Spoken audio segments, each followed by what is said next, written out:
Ready? Yes, thank you.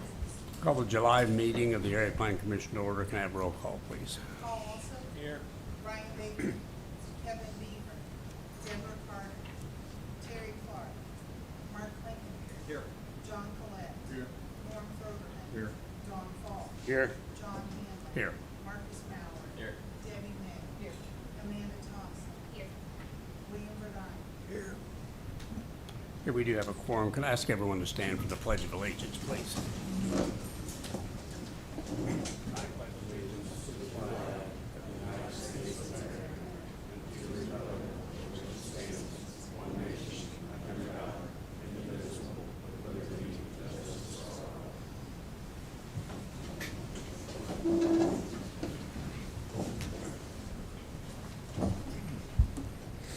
I assume everyone has had an opportunity to review the minutes from our previous meeting as well as the status report. Are there any corrections?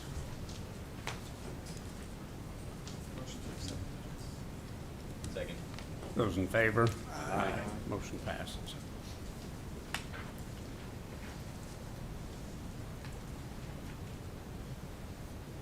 No public comments on non-agenda items that you're aware of. Okay. Director's report. Good evening, everyone. One quick note. KH Farms and the Plat Committee has been moved to approved from pending. That was done after we made our agendas for the month. Also wanted to note for all those in attendance, the two special call meetings will be held immediately after the conclusion of our regular meeting.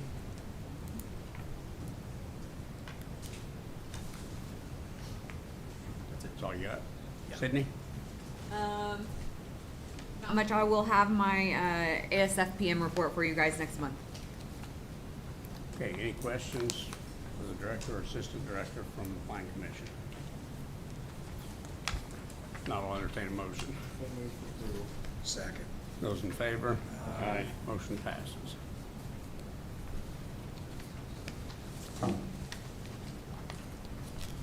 Jared already covered the committee reports, one of which you have a copy of, which was the one moved to approved. So we'll move on to new business. City rezoning is docket number 56, special ordinance number 7, 2026, 335 Kent Avenue from an R1 to an R2 two-family residence district. The proper. You want Jen to do? Oh, yeah, would it be okay with you if we went backwards and got the? Oh, I didn't see it. I left Jennifer out again, Yeah. didn't I? I'm used to it. God dang it, how come I keep missing that? Okay, give us the status of your non-reverting funds. Yes, One of these days. it's okay. I just wanted to add to the report that since I did the total in the report, so far in the month of June, we made over $10,000, which is really good.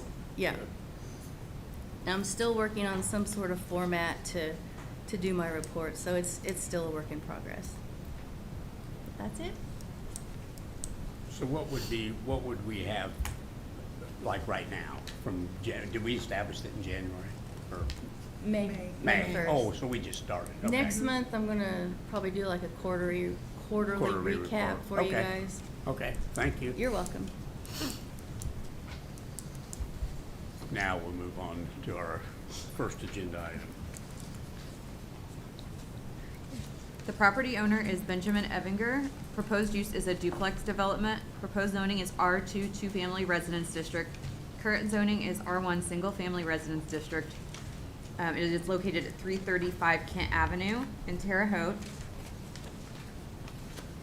It has R1 to the north, east, and south, and R2 to the west. The petitioner states he intends to divide the property into two lots for construction of a duplex on the south side of the property consisting of two dwelling units, each containing 2 bedrooms and 2 bathrooms. A subdivision may be required. Hard surface parking will be required for the future duplex. The property was granted a special use for a sober living facility for the existing home at 335 Kent. Petitioner stated he does not intend to pursue a special use for the new structure. An approved parking plan was required by the approved special use for the existing building. In their recommendation, the Department of Engineering states the intended use would not directly alter the neighborhood's characteristic or possibly create significant problems for the surrounding area. The Department of Engineering provided a favorable recommendation, as did staff, with the condition of submission of approval of a subdivision if required. Is the petitioner present?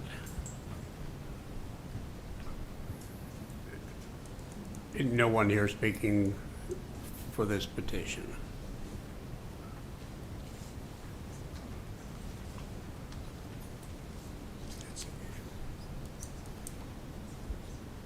Need a motion to either table or proceed.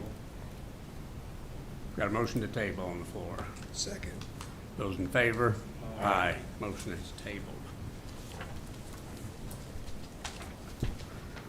Next item under new business, city rezonings, docket number 58, special ordinance number 8, 2026-1009 Poplar Street from an M2 to a C5 General Central Business District. Property owner is Fastenal Company. Proposed use is commercial, industrial, and construction supply wholesale distributor expansion.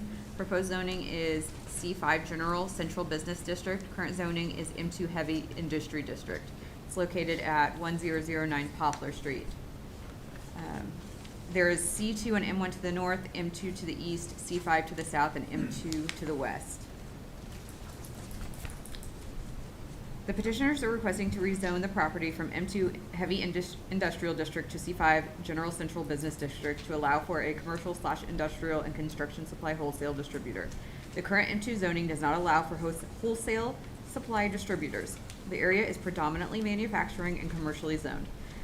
The petitioner recently purchased the property located on South 11th and a half Street. This parcel is located directly to the south and is zoned C5. The rezoning will allow them to combine the two properties. In their recommendation, the Department of Engineering states the intended use would not directly alter the neighborhood's characteristic or create significant problems for the surrounding area. The Department of Engineering offered a positive recommendation for the rezoning. Staff offer a favorable recommendation with site plan approval by the Department of Engineering. Is the petitioner present? Anything you'd like to add to staff's report? No, I think she covered it pretty well. Okay. We're in the process of acquiring building just directly behind us, and based on how we connect the building, if we have fire sprinklers systems or not. Eventually, we want to connect the parcels, and they have to be in the same zone, so that would more future. Okay. We are in the process of this. Okay. Any questions from anyone on the Plan Commission for the petitioner? Is there anyone here speaking in opposition to this request? Those in favor? Aye. Motion passes. Next item under new business, subdivisions, minor, primary, secondary, docket number 53, file number 35, 2026, Conley 1 lot. The property has a common address at 2827 Gannon Road, one new lot of 1 acre. Surveyor is Mr. Tolles. The applicant is requesting to subdivide 1 acre to separate the existing residential dwelling from the surrounding acreage. Health Department has approved. Public sewer is not available. Public water is not available. The new lot shares a well with a home on the unplatted remainder. It's not in a flood zone. The lot does exceed the minimum lot size requirement. The private drive now serves 4 lots. So the new lot was initially issued a permit for a pole barn in April of last year. The permit was for a 30 by 50 pole barn, concrete slab, water, electric, storage, man cave with no business, no livable. The permit is attached to our report. The structure has since been converted without permits to a home and has an accompanying complications. Not all inspections have been performed by building inspection. Those that have been performed are also attached to the report. So the private drive is now serving 4 lots total and is subject to the following. A subdivision in which the access requirements of section 610311A3 is satisfied by a private road that meets neither the public street standards and may be developed so long that not more than 3 lots have been created out of that same tract. The subdivider demonstrates to the reasonable satisfaction of the Plan Commission that the private roads will be properly maintained. private streets, which are non-dedicated, the Area Plan Commission, at its discretion, may waive the requirements that the applicant complete and dedicate roads, or waive the requirements for bonding and paving on rural residential subdivisions consisting of 12 lots or less. Said private roads shall be constructed to meet the geometric standards as set forth in the ordinance, except paving requirements. All private roads and access ways shall be designed and constructed to facilitate the safe and convenient movement of motor vehicles and pedestrian traffic. The provisions of the ordinance dealing with drainage, which is section 610312, shall determine the width of roads, use, curb, gutter, and paving specifications.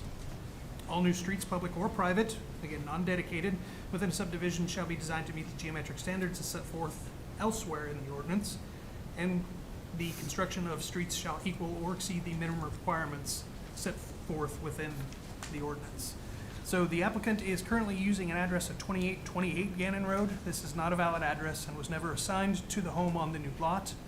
At the time of permitting for a pole barn, 2827 was used. A new address will have to be assigned once a permit is issued.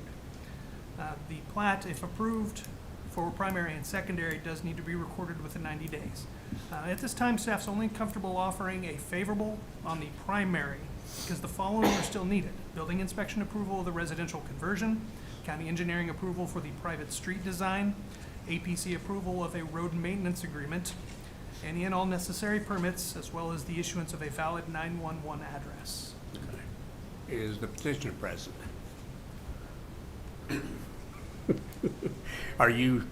You're aware that staff is recommending primary approval only?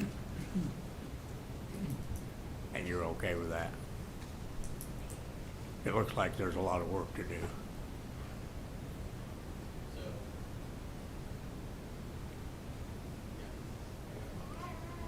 Any questions for Matt Boris from Fishback?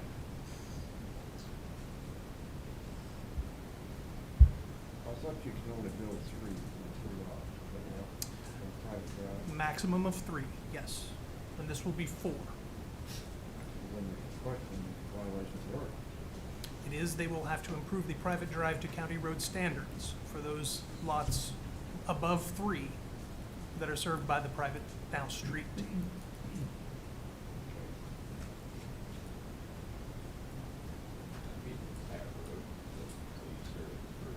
Yeah.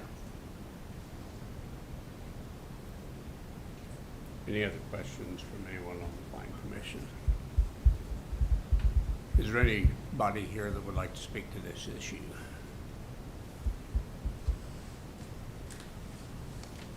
I'll entertain a motion.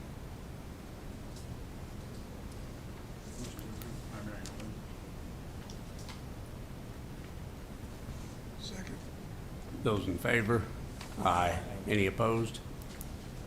Motion passes.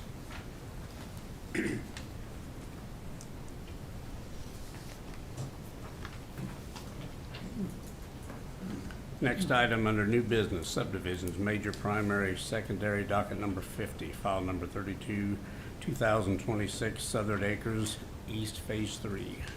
The property is bounded by Haythorne Avenue on the north and Winslow on the south, 1.7 acres. The surveyor is Mr. Tolles. The request is to replat a portion of this southern acres west for residential development. Health Department has approved a sanitary sewer is available and must be utilized. Public water is available. It's not in a flood zone, and the lots do meet the minimum lot size requirement. There are no new proposed public streets. An alley has been platted and will need to meet the standards as outlined by city engineering prior to dedication. Stormwater drainage will be required with the major subdivision. Southern Acres East Phase 2 received secondary approval in March of 2025. This is Phase 3, zoned R2, and the applicant does not state if the lots are to be occupied by two-family or single-family residential dwellings. Either would be permitted. Site plan approvals will be needed. Infrastructure is nearby and can be expanded to meet the needs of this development. So we offer favorable in the primary and secondary request with the following conditions where needed: drainage and erosion control plan approval, bonding for infrastructure if necessary, record within 90 days, and then site plan approval by city engineering. As petitioner present. You? Anything you'd like to add to staff's report, Matt? Okay, any questions for Matt about this from the Plan Commission? Anyone here speaking in opposition to this request? I'll entertain a motion. Second. Those in favor? Aye. Motion passes. Next item under new business subdivisions, major, primary, secondary, docket number 51, file number 33, 2026 Mallory Grace subdivision, phase 2. The property is bounded by Putnam Street on the south and 16th Street on the west, .69 acres, surveyors Mr. Tolles. The request is to replat Phase 2, creating 4 new lots. Health Department has approved, the sanitary sewer is available, public water is available. It's not in the flood zone, and the lots do meet the minimum lot size requirement. Stormwater drainage will be required with the major subdivision. The petitioner has requested primary and secondary. Putnam Street as it currently exists does not lie within the existing platted right-of-way. As it's known to happen, roads will meander over time if allowed to do so. This has happened to Putnam Street. So the developer has decided to adjust lots and accommodate the existing location of Putnam Street. This resolves the issue of the location and ownership of that road that was addressed as part of the previous primary application and approval. So we offered a favorable on the primary and secondary. The following will be needed prior to permitting. Road cut permits if necessary, drainage erosion control plan approval, bonding for infrastructure if necessary, as well as fire department approval. I know this is you again. Any questions for Matt on this? Anyone here speaking in opposition to this request? Now I'll entertain a motion. Those in favor? Aye. Motion passes. Next item under new business subdivisions, major, primary, secondary, docket number 52, file number 34, 2026 Folks Village subdivision. So the common address is 1200 Lockport Road, though that describes a large property. More specifically, the new lot will be located just west of the rear of the building, addressed at 1925 South 13th, or just south of 1821 South 12th Street. It is 12.626 acres, surveyors Mr. Thompson. The request is to subdivide a portion of the existing lot 12, creating 1 new lot for new buildings. Health Department approved, sanitary sewer is available. There are no new roads noted. There's also no road cross-section provided. Public water is available. Lot exceeds the minimum lot size requirement, and stormwater drainage will be required with the major subdivision. A site plan with parking will need approvals. No new road cuts are indicated. The plat only depicts the 1 lot, but the application indicates up to 4 lots could be created. The county surveyor reports that the plat is not to scale and is not legible for recording and must be in keeping with 865 IAC 112-13A. When writing this, I was in hopes that I wasn't editorializing by the following comments. However, I felt necessary to add these for consideration. The new development is next to a major housing project in the city. These types of projects tend to minimize green space in favor of density. This development will be removing green space and recreational facilities.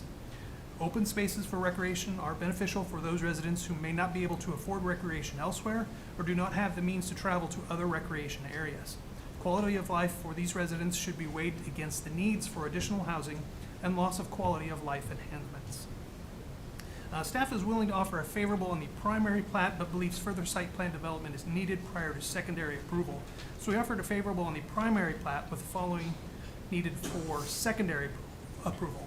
Depiction of all the lots to be created on the plat, indication of the primary means of ingress egress, road cut design added to the plat. I'm hoping that someone will provide comment from the Housing Authority approving of the subdivision and where possible demonstrating the need for additional housing at this location, as well as some minor plat changes. And then prior to the permitting, which will come after secondary, drainage and erosion control plan approval, bonding for infrastructure, fire department approval, as well as city engineering site plan approval. Is the petitioner present? Yes, sir. Is there anything you'd like to add to staff's report? No, it is a full lot subdivision, because we're memorializing what Folks Drive exists. Okay. For the record, roads, we're gonna dedicate that as a 60-foot right of way. Okay. So that creates the other lots, because we're having to be there. That lot 4 on the east side, and 1.1 east side is the lot. So Okay. I'm a land surveyor. Sure. Okay, and you understand that staff's recommendation is that we move forward on a primary Yeah, they're still approval? working on this. Sure. Yeah, Okay. I know the engineers Right, okay, are. okay. Any questions from Plan Commission members? Anyone here speaking in opposition to this request? Yes, ma'am. Could you come up here where we can hear you and just give us your name and address so we'll have it for the record, please? My name's Margaret Herdlick. I live at 908 South 7th Street in Terre Haute.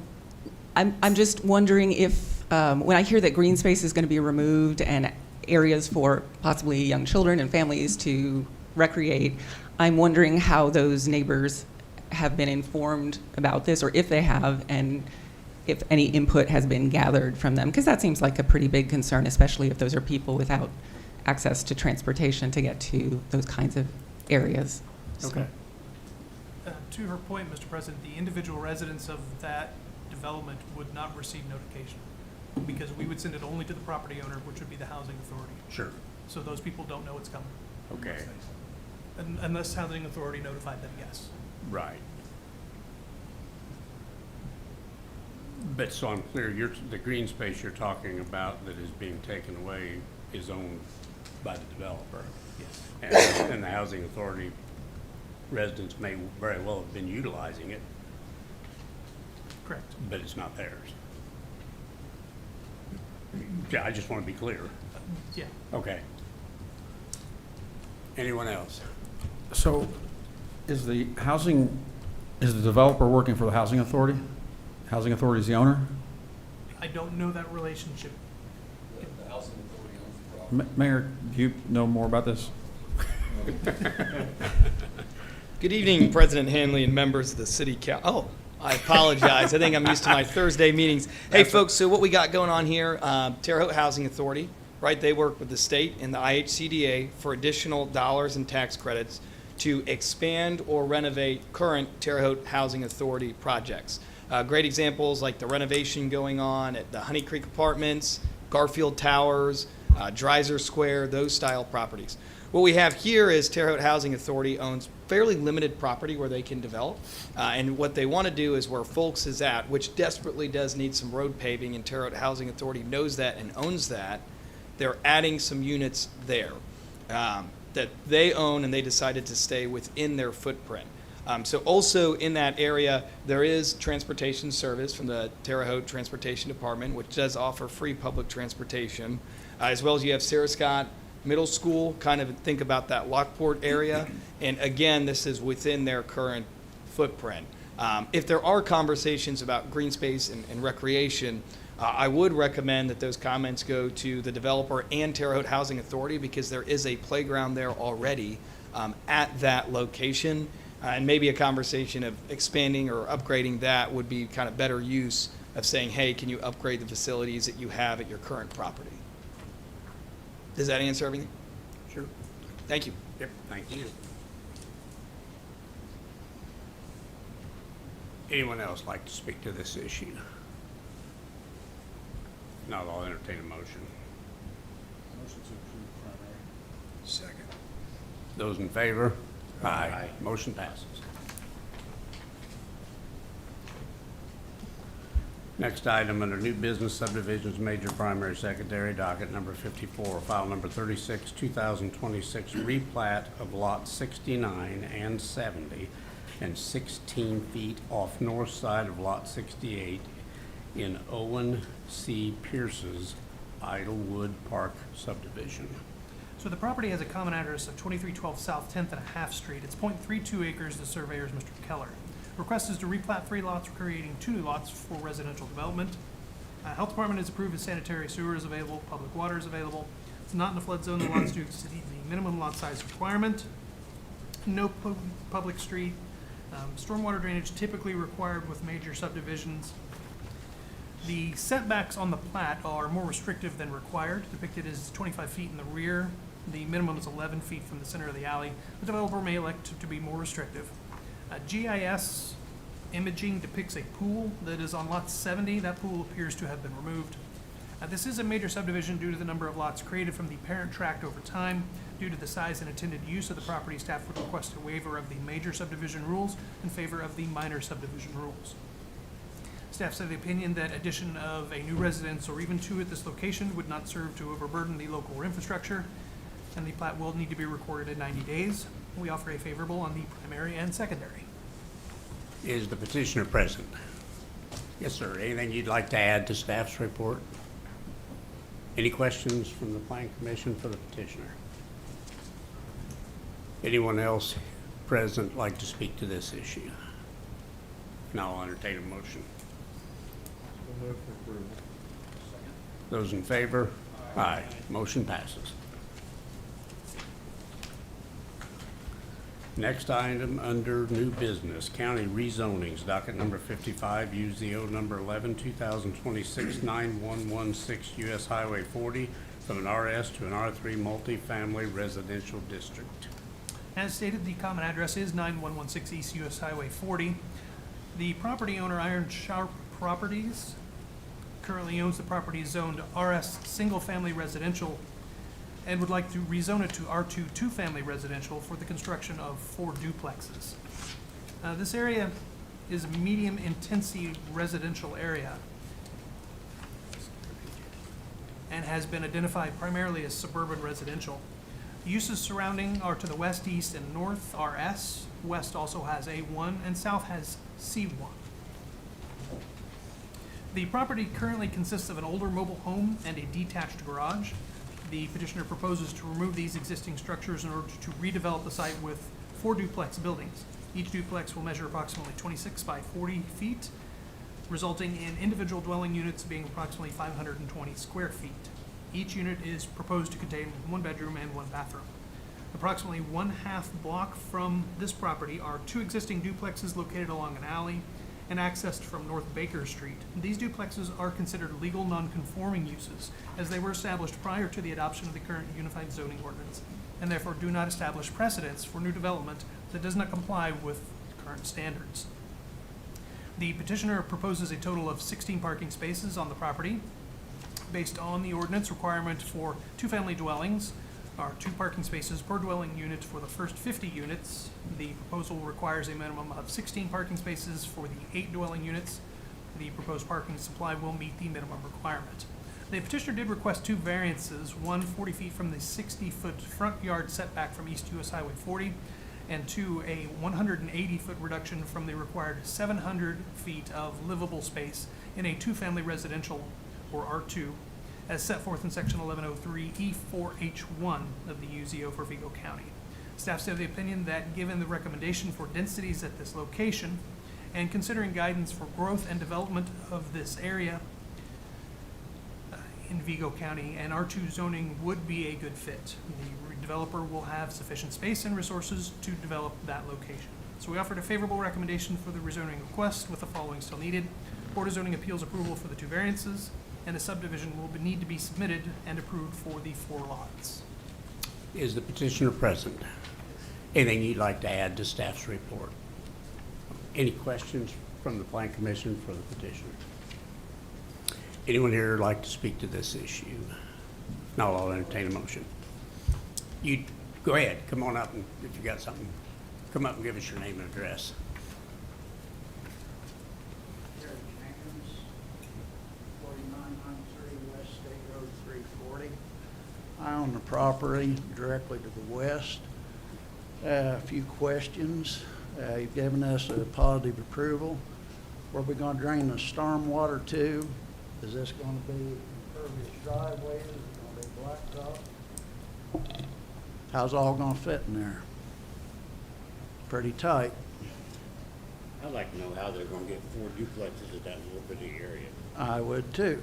Because I live right just southwest of that property right Well, because when we spoke, I was under the impression it was going to be 2 duplexes. And I found out it's 4.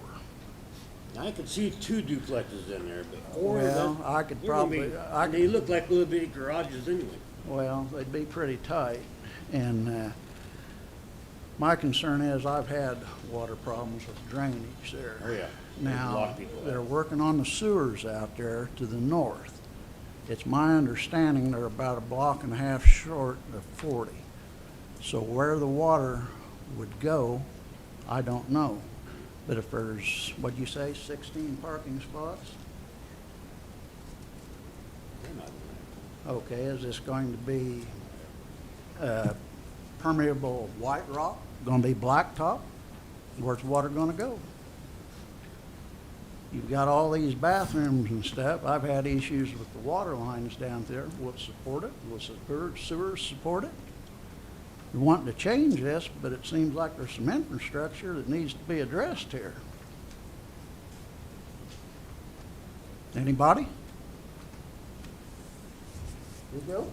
Well, we can certainly let the developer respond.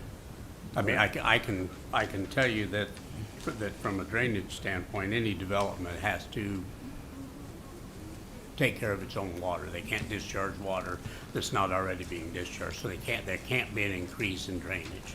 This is a rezoning, there would have to be all kinds of permitting issues, and as long as the building size, setbacks, parking requirements are able to be met, that's what we look at is in the zoning ordinance.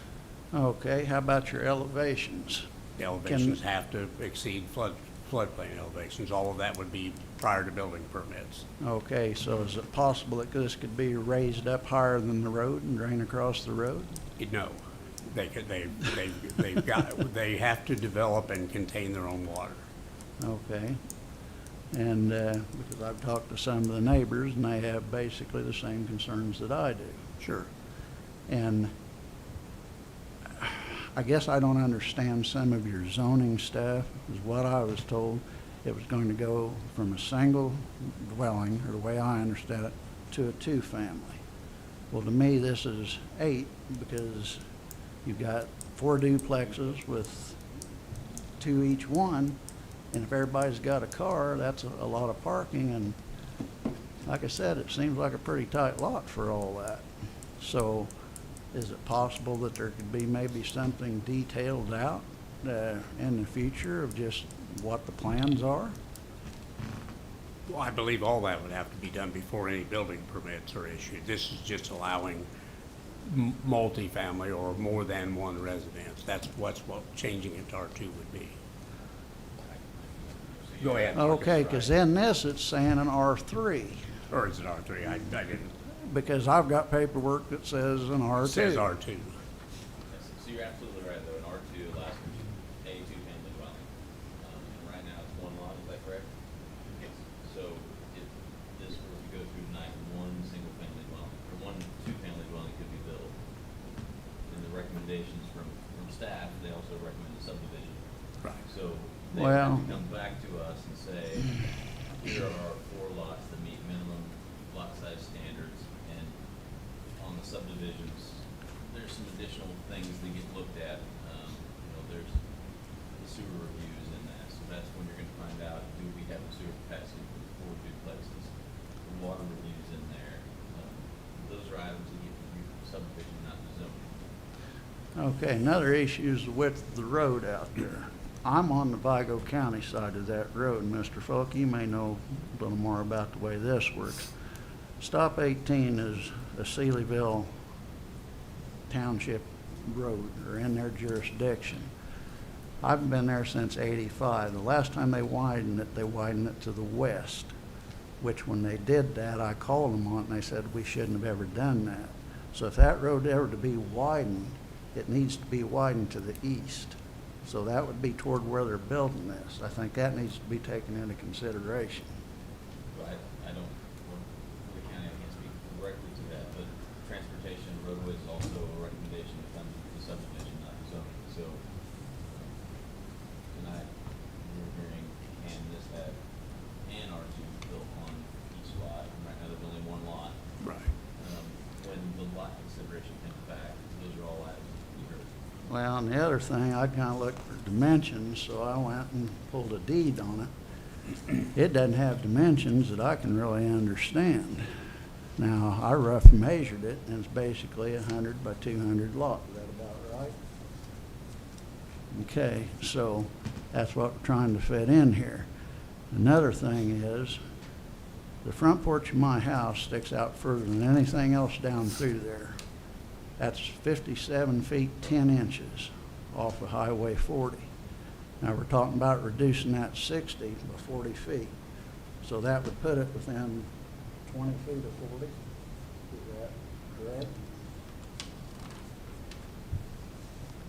Well, when you look up and down through there and there's nothing sticking out that far, there's some reason that setback off of 40, 60 feet. You guys area planning, is that the state put that in there or who?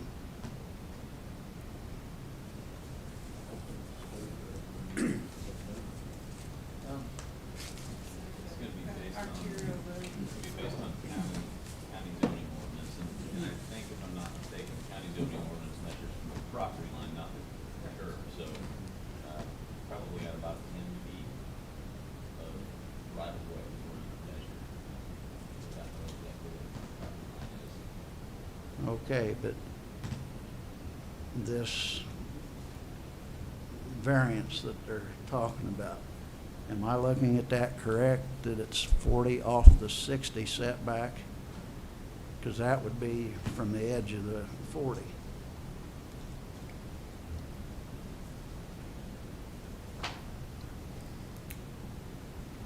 Irregardless of the property line, because they're setting back off of 40, not off the property line. Yeah. So again, tonight, we're hearing whether a single R2 can be built. Well, per this lot. affects whether it'll fit or not. Yeah, well, the county BZA is the one that hears variances, so that's a different body. And ultimately, you know, what this all adds up to is it rezone the use of R2 per lot, and more things have to happen before more lots can be done or even setback, because that's outside of this. So you can approve it without even knowing it'll fit? We're only approving the land use, which means you can have a duplex instead of a single-family home. That's all they're asking for tonight. Okay, so then And that's it would all go that for, we can, and we don't even approve it. We make a recommendation to the county commissioners, okay.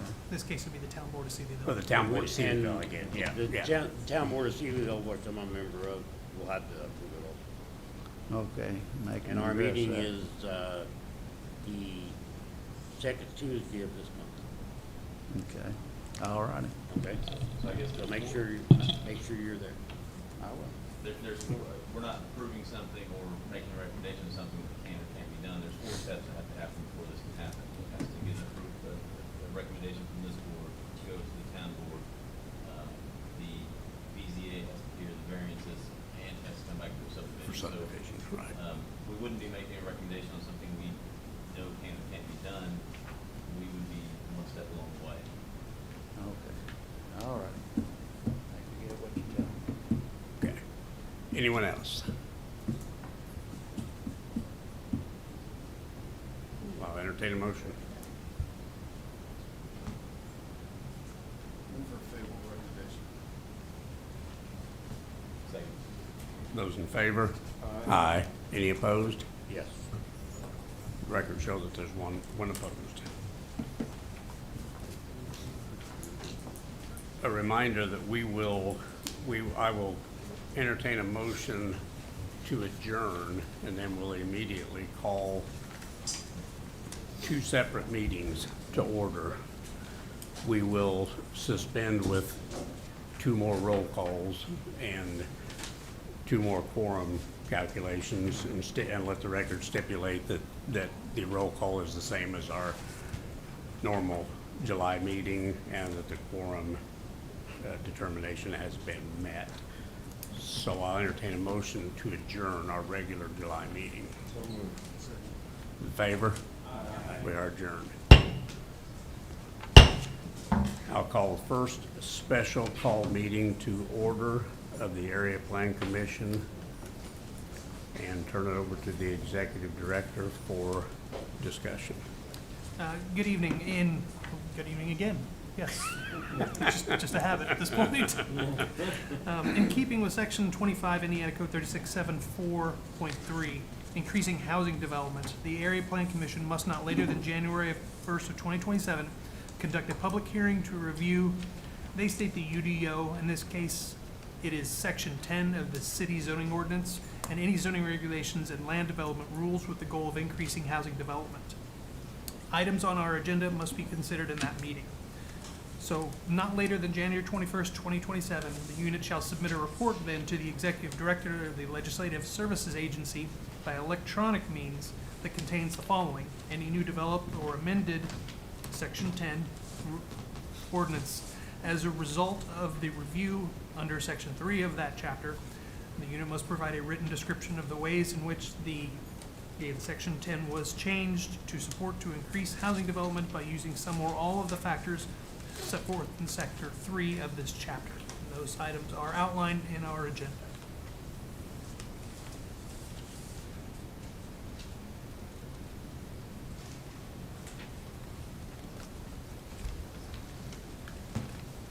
So does anyone on the Plan Commission have questions, probably everyone, on what we're being asked to do here?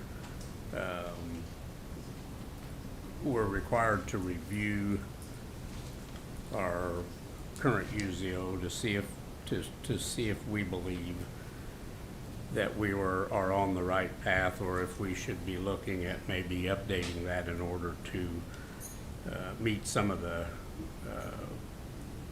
regulations that they'd like for us to provide higher density developments in our community. We had an executive session prior to this, and believe, I think the consensus is that, and I think we had people from both city, and Mark he can tell me whether he agrees with this, that we probably are in a situation where we do need to begin a review process and maybe make some updates, but in order to satisfy the statutory requirements, that's probably down the road. So we didn't believe that we were prepared in any way, and I think the city is actually going to employ somebody to look into this. So we believed that what we might do tonight, just a suggestion, would be to indicate that this Plan Commission believes that we probably are due for some review and updating, but don't believe we're in any position to make suggested changes at this time. And I'll certainly open the floor for any discussion from anybody. I have one letter of remonstrance. There is a letter, yeah. And that was a handout provided to you to summarize. The author was stating that he was concerned over any zoning changes that would weaken the zoning ordinance and then eliminate any zoning review on a case-by-case scenario. Right, and then I think there's also a handout from Chris Weitzer, County Commissioner, that was supportive of the review process, not necessarily any specific changes, but just the fact that we're talking about it and looking at it. Yes, I would assume his applied probably to the county more so than the city, Sure. but yes. Sure, yeah. Right now, city, right? Right now it's city. Right now it's city, right. You jump in on the city. Yeah, I would just say, we recently raised our rates for, we, as a city council, recently reviewed the fees that we charge for permits and that type of thing, and even with that, we are still one of the cheapest places in the state for developers to come and get permits. So I feel that, on that side of things, we're already in a good place to promote development.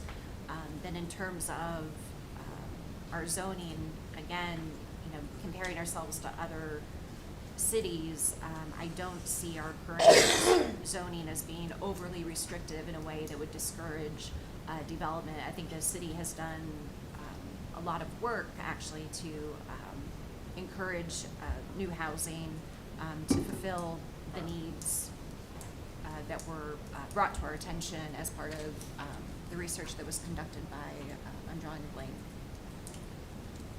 they identified specific areas in our housing that we were missing. But the city, Thrive. thank you, Thrive. And the city's taken many steps to address that. And with looking at the city zoning code, the plan is already in place to hire an agency to actually go through the code, to modernize it, point out areas that we might be missing. They're experts in the field, so we would defer to their expertise in working with the city on updating the code. And it's my understanding they're hoping to have that same agency also do the redoing the historic neighborhood survey. Probably Is a that different right? one, but- It will be a different, okay, but I know that both of those things are already looked into, so, I would just take the position that we continue to support the city and the mayor in that process. Okay, thank you. Marcus? I think that's pretty accurate. I mean, our biggest struggle with our code right now is its age. It was written on or around 1967, and we struggle with the current code. Zoning laws are important, and we do want to have some zoning laws. I think the overall driving factor here is making sure there's adequate housing and it's as affordable as possible. And I feel like the city's doing a lot to work with that, and we'll continue to work with that, but a review of the codes to make sure that they meet modern standards. Some of those may be different zoning classes for different uses that can open up the doors for different types of housing without the threat of it's R3, anything from a fourplex to a 300-unit apartment complex could be built there, because we may be able to narrow some zoning classes. But for now, I'm going to agree with Amanda. This takes a lot more work than we can put in tonight, and we're going to take our time and do it right. Okay. Anyone else on the planning commission have any comments, questions? Anyone here like to speak to this issue? Sure.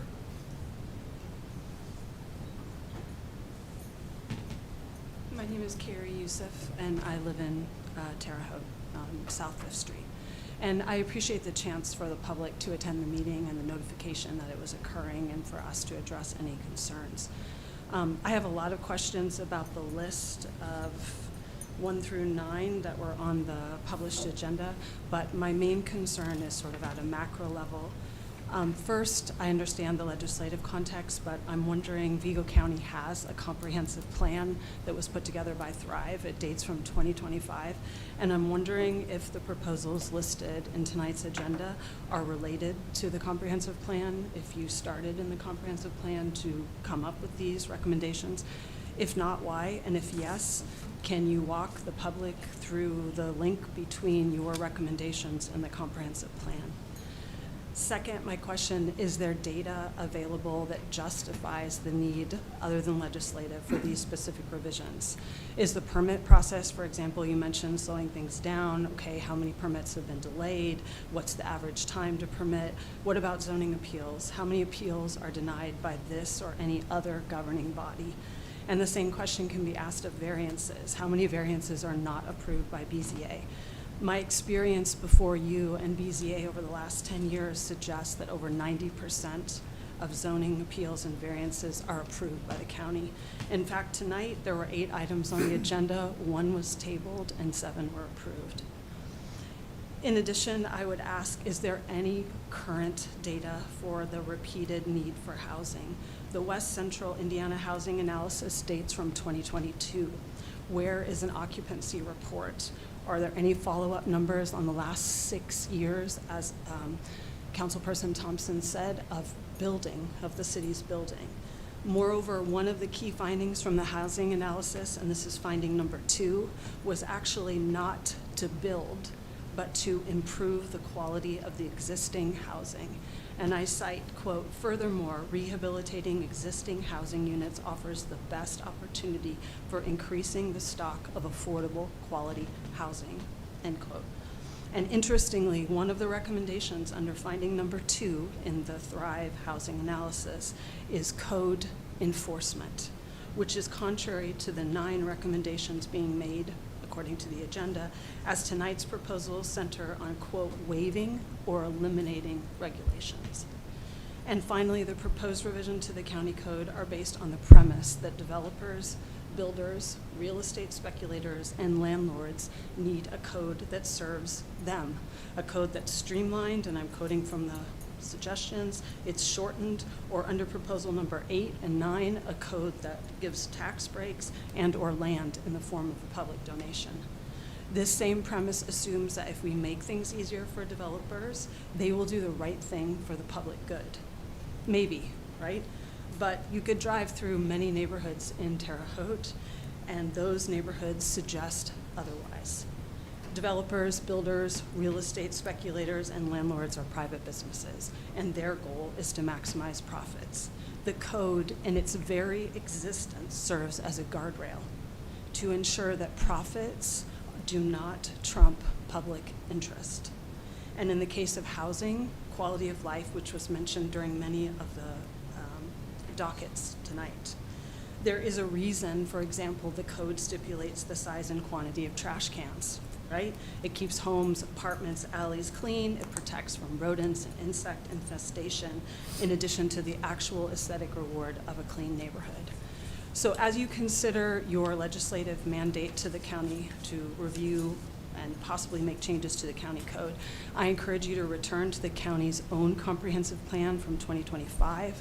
I ask that you seek current housing data that's updated from 2022, and please consider that the responsibility of government is to serve its citizens first. Thank you. If I could respond. Sure.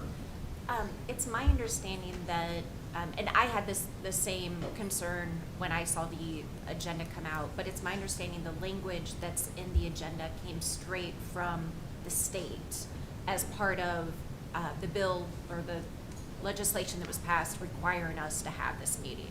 So area planning itself is not actually making any recommendations. They just took the language from the statute to put that in the agenda. Is that correct? Is that accurate? Yeah, the items listed on the agenda are items that can be considered for, but are not suggestions for changes. Okay. And they were not drafted by this body or this staff. They're in the code. That's what we're supposed to see if we're dealing with. Yeah, so they are not recommendations by us. And I can add, you make a lot of good points. You know, a lot of those items are things we look at when we do make code changes. You know, you bring up the BZA, for instance.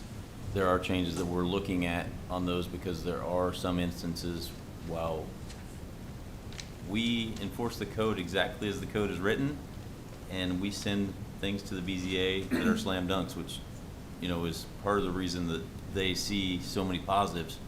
A great example is an existing subdivision that's been built in for 50 or 100 years that has smaller than our today's standard lot sizes. If you were to build in that lot, which is totally acceptable, all your neighbors have, you're going to go to the BZA for that. You know, examples of changes that could come from this would be maybe there's an administrative review in an existing subdivision just to save staff time and eliminate some of those all but automatics. So we're not looking at making any changes tonight, but we're having this meeting as a, you know, to fall in line with the statutory guidelines. Changes we make would come slower and through, you know, with professional help. And something I'll add to this is any changes to the city code would have to come to this body and get a recommendation and then go to city council and be approved before they ultimately became changes in city code.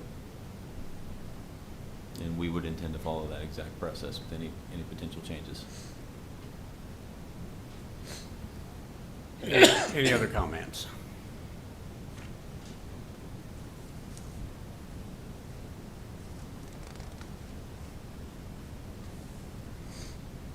So do we need an action then? Yeah, this is awkward as Let me heck. try this. But I think we need some action. It's new ground for all. So I would make a recommendation to take no action tonight, but encourage the city to continue working towards a review of the codes and potentially an update. Second. Those in favor? Aye. Motion passes. Need a motion to adjourn. Second. Those in favor? We are adjourned.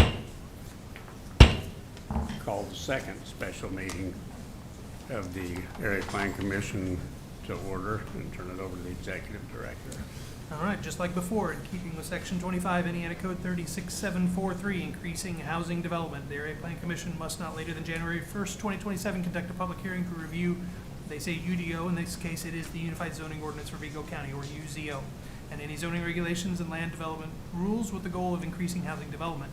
Items on the agenda must be considered at that meeting. Section 4, not later than January 21st of 2027, the unit shall submit a report to the Executive Director of the Legislative Services Agency by electronic means that contains the following. Any new development or amended to UCO as a result of the review under Section 3 of the chapter, the unit must provide a written description of the ways in which the UZO was changed to support increased housing development by using some or all of the factors set forth in Section 3 of the chapter, which are again on our agenda. So exactly the same language, exactly the same code.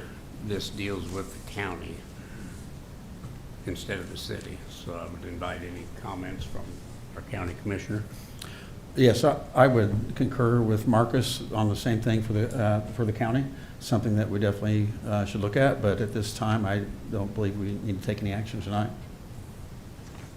I do have a quick question for Jared. I somehow missed this the first time I looked at this and the first time you read it. I noticed the date for submitting this letter back to the state is 2027, which is January, I yeah, think. so the end of this year essentially.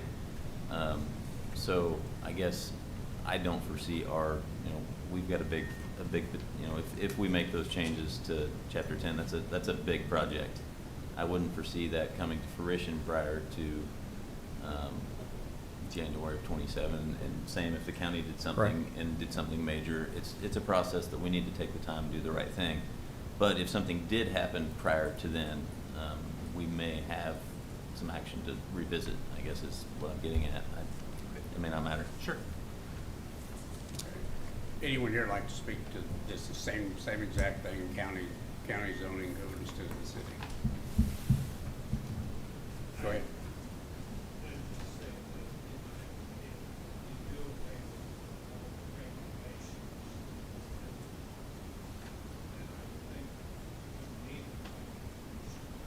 Yeah, nobody is suggesting that we do away with any regulations. Yeah.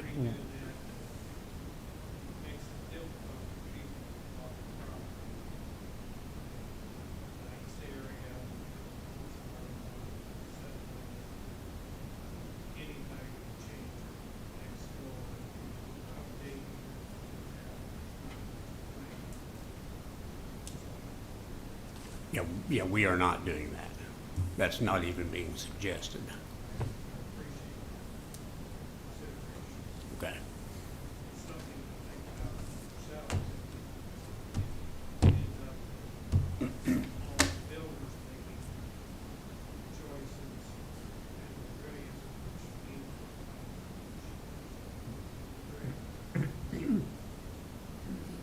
That'd be good. I'd be home tonight instead of here, wouldn't I? Yeah. Uh-huh. Do I have a motion then? I'd make a motion for no action at this time, but I would encourage the county to move on with the process. Those in favor? Aye. Motion passes. Motion for adjournment? So moved. Second. Those in favor? Aye. We are finally adjourned.